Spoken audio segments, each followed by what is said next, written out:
Okay, in looking at question 8, there's a lot of writing here. The reaction looks simple enough, so let's take a look. 2-methylcyclohexanone, which is this compound, and methylvinyl ketone must be this one. There's a methyl group, there's a vinyl group. They're connected together, make a ketone. They can undergo a Robinson annulation reaction in the presence of sodium hydroxide and heat to give a mixture of two competing organic products. I can get two products from this. The first step involves formation of an enolate anion from the cyclic ketone. So that must be what my sodium hydroxide is for. It must pull off a proton from here. There's two protons there. There's a proton there that can both be pulled off. Show the mechanism for the formation of the minor product, and it involves the formation of the less stable enolate. So let's take a look at the two enolates we can form. I'm going to put those over here. One of the things that might help us, before I do that, one of the things that might help us, if we remember our notes and if we can memorize some things, it's okay if you can't, you can figure this out. But if you can memorize some things, and remember that the Robinson annulation reaction involves an enolate attacking an alpha beta unsaturated ketone and eventually forming the bonds. And look at that, we can pretty well predict what the product's going to be.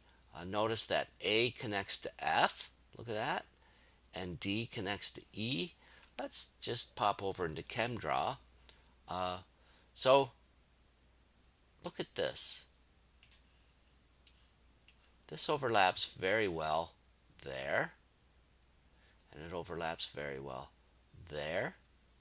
If we just pull this thing over, look at that. And now look at the overlap that we get.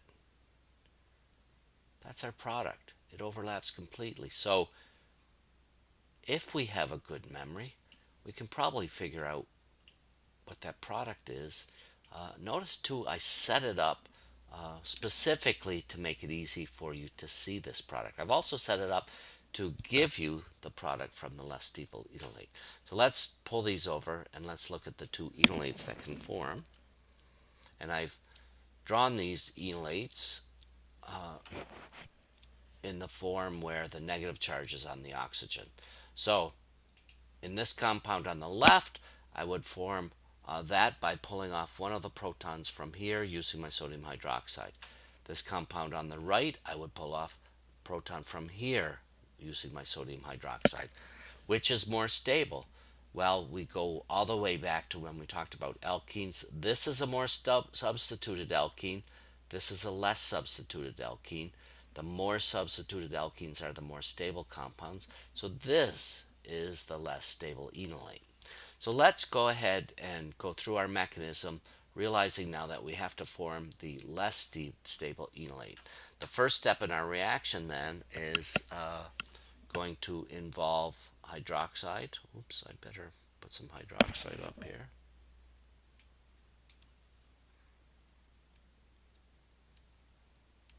Let's do it this way.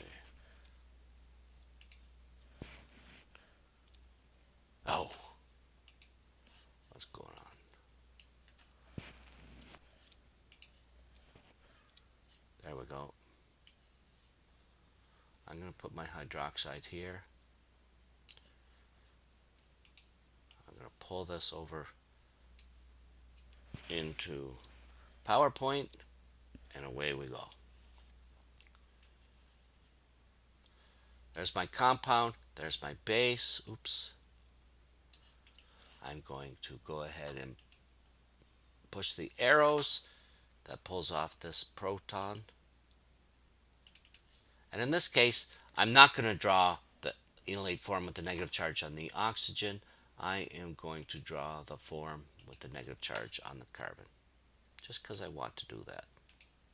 They're the same thing, so it doesn't matter. And there we go. I've now formed this, and I'm going to put in the other component of my reaction at this point.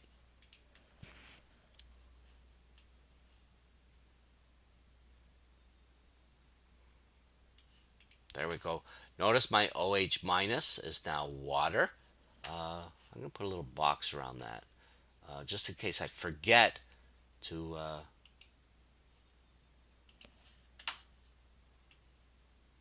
carry it along. I want to remember that I made that. I'm going to try to carry it along. I think I did in my mechanisms. So what's going to happen from here? Let's go ahead. Now we have the first step involves formation of an enolate anion from the cyclic ketone. I have to now remember that they undergo Michael addition or conjugate addition or 1,4 addition, but we're going to attack this carbon and we're going to push our arrows. Let me just see how I push my arrows. Okay,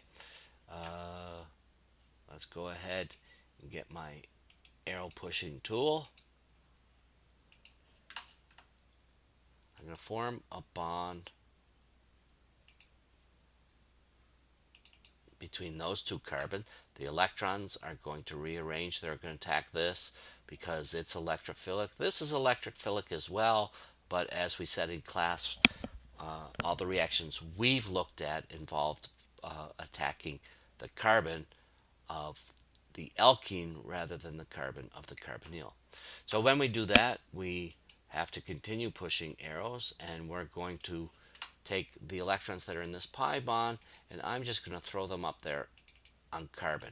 I could have thrown them in here to make this carbon oxygen or carbon carbon double bond and then throw them up on the oxygen, but I've decided to do it this way, mostly because that's how I have my compound.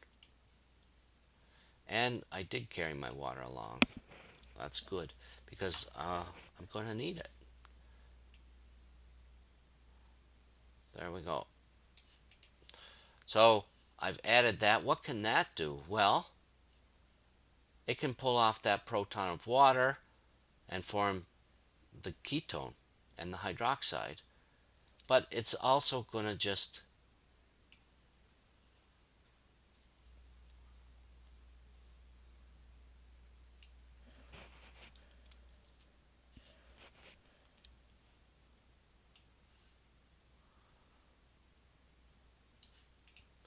so initially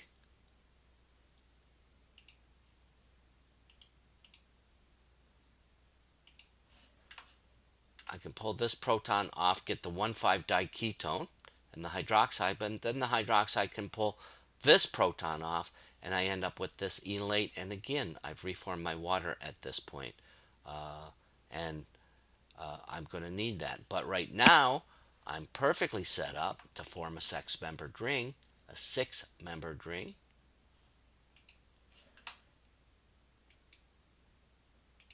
by attacking this carbonyl. And when we attack that carbonyl, we throw our electrons up on the oxygen.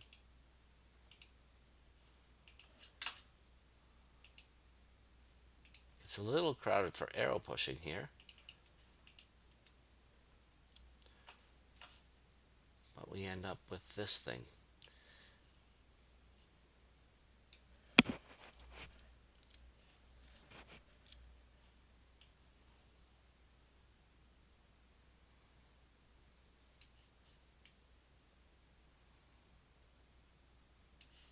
Okay, I've moved my water up here because that's where I'm going to need it. I've formed a alkoxide. I formed a bond between this carbon and this carbon. That's the new bond I formed. And then I had to promote those electrons in the carbon-oxygen double bond up onto this oxygen as an alkoxide. Now that can simply pull off a proton. I'm having trouble selecting the right tool. There, we just pull off that proton and our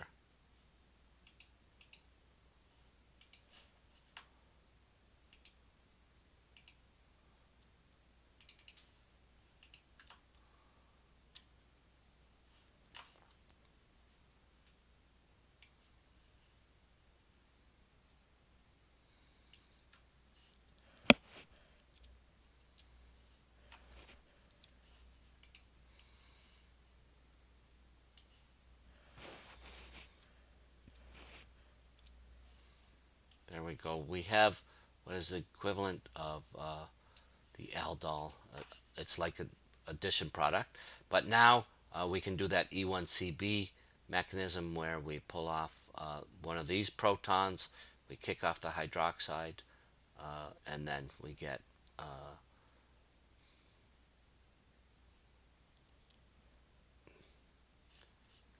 in the end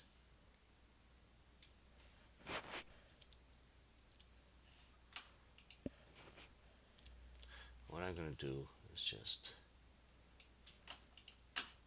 take a long arrow, and so we don't confuse it with a mechanism arrow, I'm going to change its shape.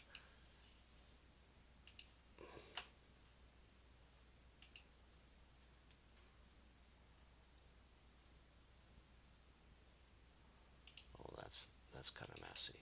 Let's not use that. There we go. This is a reaction.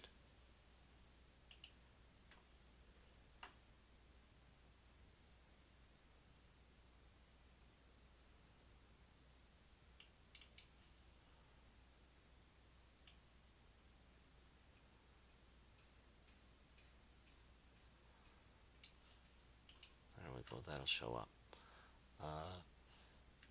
And we reform our hydroxide and pull off a water, and that is our minor product.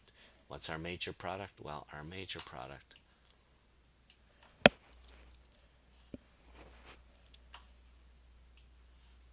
ooh, ugly.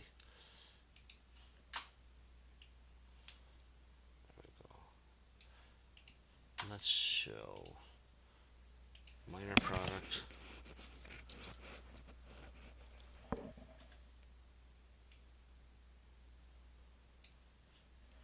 and major product.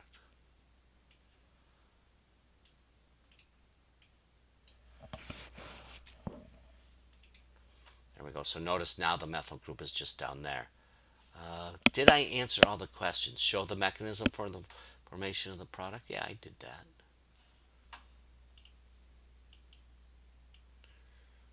And it was nice because it involves the formation of the less stable enolate. I did all that. What is the structure of the major product? Yep, I showed that. Hopefully, I didn't go through it in detail, but the major product is the product that comes from the more stable enolate. Is sodium hydroxide needed in a catalytic or a full equivalent amount? Well, really all I need to know to answer that is, did I reform OH minus? And I did, because at this point we end up pulling a proton off and kicking hydroxide off. So we form the product, we form water, and we reform my hydroxide, so it's needed in a catalytic amount. So let's make sure that we answer that and say hydroxide is catalytic. There we go. Answered everything. Done.